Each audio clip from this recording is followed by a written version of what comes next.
According to recent Gartner research, 68% of organizations experienced a material security incident in 2025. But here's what keeps executives awake at night. The average breach now costs $4.9 million, and detection takes 204 days. That's nearly 7 months of exposure. The question isn't whether your organization will face a cyber attack. It's whether you're architected to survive it. The real danger isn't the attack itself. It's the false confidence that comes from checking boxes. You've got a Chief Information Security Officer. You've got compliance certifications. You've got multi-factor authentication deployed across most systems, and then a contractor with overprivileged access connects to your hybrid cloud environment from an unsecured network. And suddenly your entire customer database is at risk. This isn't hypothetical. In 2025, 73% of breaches exploited known vulnerabilities that organizations had the patches for but hadn't deployed. The gap between knowing and doing is where damage happens.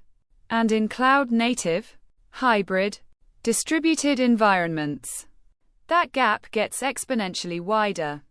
The cost isn't just financial. It's operational, reputational, and regulatory.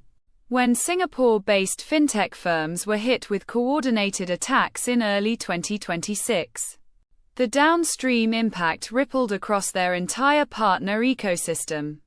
Clients left. Regulators questioned governance. Insurance premiums doubled. One breach doesn't just affect your bottom line. It affects your strategic optionality for the next 3 years. What separates companies that navigate cybersecurity risk from those that don't isn't luck. It's a deliberate playbook, not an IT playbook. An executive playbook. One that connects security architecture to business outcomes, risk appetite to cloud strategy, and compliance to innovation velocity.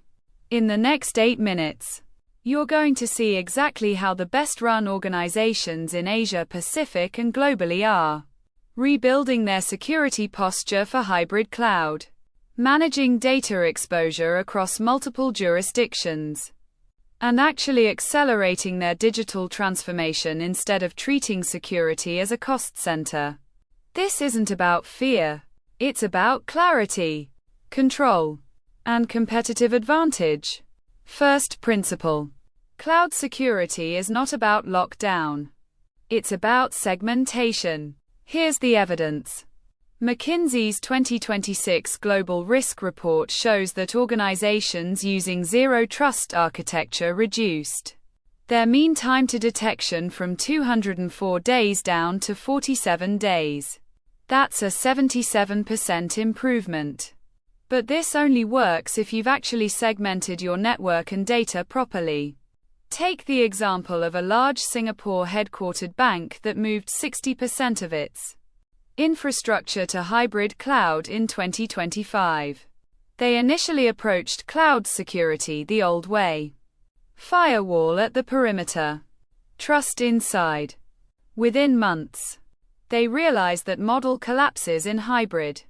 You've got workloads in AWS, Azure, and on-premises data centers simultaneously.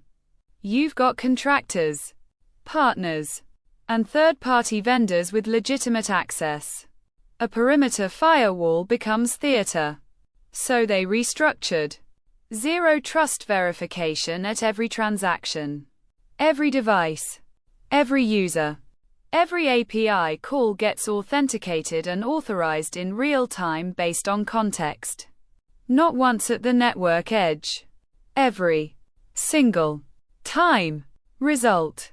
Breach detection dropped from 180 days to 52 days in their environment. Here's your application. Audit your current cloud architecture. Where do you still have implicit trust assumptions? Where are your contractors and third-party integrations operating with standing privileges instead of just-in-time access? That's your vulnerability. Start there. Second principle. Data doesn't live in one place anymore. Your strategy can't either. The evidence is stark. According to IDC's 2025 Data Governance Report, 64% of enterprises operating across Asia-Pacific now hold regulated data in multiple jurisdictions simultaneously. India's data residency requirements. Singapore's Personal Data Protection Act. Australia's Notifiable Data Breaches Scheme. The European Union's GDPR reaching back into your supply chain. This isn't a compliance headache. It's an architectural decision that shapes everything. Where you store data, how you encrypt it, who can access it, and how you audit access. One multinational technology company with major operations across India, Singapore, and Japan realized in 2025 that they couldn't treat data governance as a single regional policy. They had to build data sovereignty into their cloud architecture itself. Different data classification levels living in different regions with different access protocols. Customer data from India stays in India-based infrastructure. Japanese client information follows Japanese regulations. They implemented a data mesh architecture where each business unit became accountable for its own data lineage and security. The complexity is real, but so is the payoff. They reduced their compliance audit time by 40% and actually improved their ability to innovate because teams knew exactly what they could and couldn't do with data in their region. Your application is this. Don't think about data governance as a legal checkbox. Think about it as infrastructure. Where does your sensitive data actually live today? Does your cloud architecture reflect regulatory requirements in each jurisdiction where you operate? If not, you're building technical debt that will explode when you face an audit or breach. Third principle. Your security team is too small to scale. Automation isn't optional. Here's the fact. Deloitte's 2026 Cyber Risk Report found that the average enterprise needs 1,650 cybersecurity professionals to properly defend their infrastructure. The global talent gap for security roles stands at 3.4 million positions. You can't hire your way out. So you automate. A major e-commerce platform operating across Southeast Asia faced this directly in 2025. They had 15 security engineers managing infrastructure across 5 cloud environments, 3 data centers, and 200 microservices. Manual log review, manual vulnerability scanning, manual access reviews. It was impossible. So they made a deliberate shift. Security Information and Event Management, or CM, integrated with their cloud infrastructure. Automated threat detection. Automated response playbooks for common attack patterns. Automated access reviews triggered by changes in cloud configuration. Within 6 months, their security team could do the work of 45 people using intelligent automation. Not because they became superhuman. Because they removed the manual work that doesn't require human judgment and focused instead on threat hunting, architectural decisions, and strategic risk posture. Here's what you do. Audit your security operations. What percentage of your team's time is spent on manual, repetitive tasks? Log review, vulnerability scanning, access provisioning. That's your automation roadmap. Start with the highest volume, lowest complexity work. Build from there. So let me paint the picture of what this means for you operationally and strategically. You've moved from a defensive, checklist-based security model to an architectural one. You're not asking, are we compliant? You're asking, can we detect and respond to threats in real time across all of our environments? You're not asking, do we have backups? You're asking, can we recover any workload, any data, Any system in minutes, not days.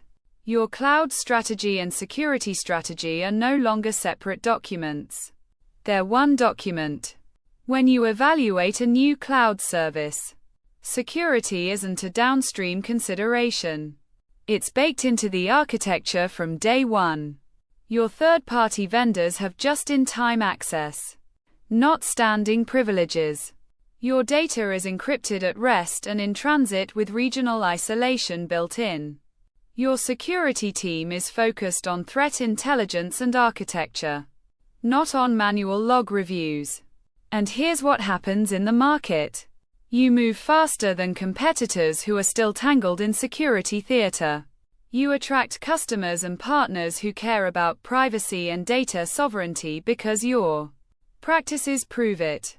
You attract security-conscious talent because they're not fighting systems. You reduce breach risk by 60 to 70% based on the data we've seen from organizations executing this playbook well. That's not a cost, that's a competitive advantage. Here's what you need to do now. First, subscribe to Apex Minds D4J. This content drops weekly. And the next video goes deeper into something your peers are getting wrong right now. How to structure your cloud governance model so you actually move faster, not slower. Not a webinar, not theoretical. A specific governance playbook we've built with executives leading cloud transformation across Singapore, India, and Australia. Second, drop a comment. Tell us, where's the biggest vulnerability in your current security architecture? Is it detection speed? Is it data governance across regions? Is it team capacity? Let's talk about it.